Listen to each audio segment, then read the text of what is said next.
Welcome, my name is Jeff Pulliam and you are watching videocast number 5.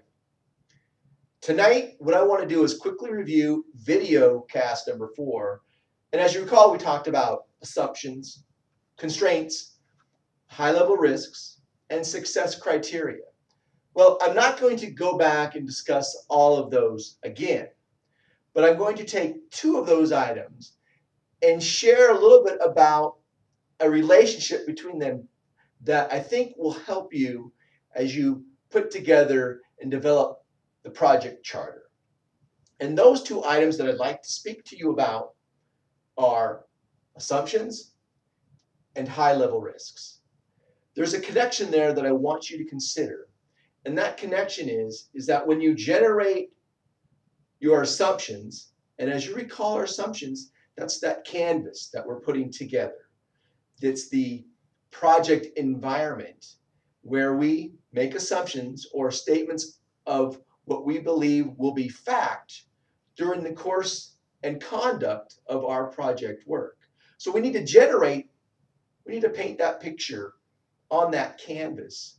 So the stakeholders who read our charter will really have a good idea of the environment to which our project will be working under. So that's our assumption.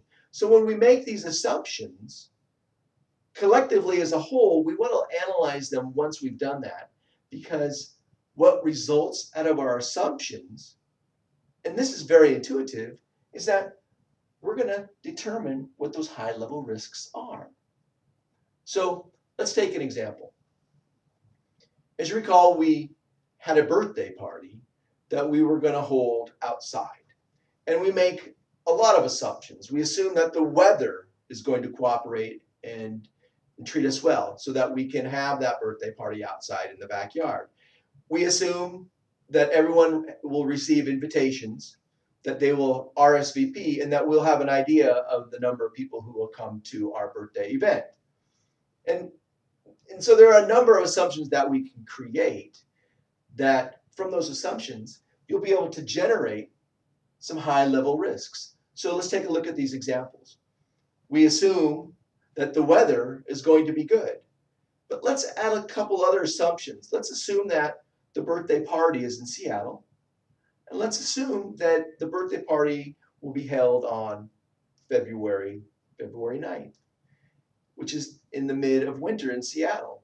And most often, you're not going to find a lot of sunny days in the middle of winter in Seattle. In fact, I can probably guarantee you that it's going to be cloudy and overcast.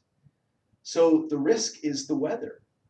So a high-level risk is that the weather may not cooperate. And so that's a risk that stakeholders must understand with that particular event. That with the assumptions given, it's generating a risk that the weather may not cooperate. And we need to know that. Now, when we look at the assumption of invitations, well, when we generate those invitations and get the list of invitees all taken care of and we mail out those invitations, well, one, we make an assumption that we've got the addresses right, that no one has moved, or there is an assumption that everyone is still living at those particular addresses, and that we assume that people will receive the RSVPs in time, and on and on and on. So there's a lot of assumptions there that we can generate high-level risks. A high-level risk is, will everyone receive those invitations? And what is the risk involved if they should not, right? So we can see and we can start to bullet point risks that are involved with the assumptions that we make. And that's the point that I want you to understand from this video cast number 5, is that assumptions generate the high-level risks. And this is something that you can take with you to the bank. So when you start to sit down and put together your project charter, just remember this. It will be helpful and it will really allow you to generate good project information that the stakeholders can count on, particularly when we talk about risks. So that is videocast number 5.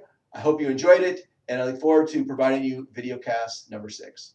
Thanks, and we'll see you again.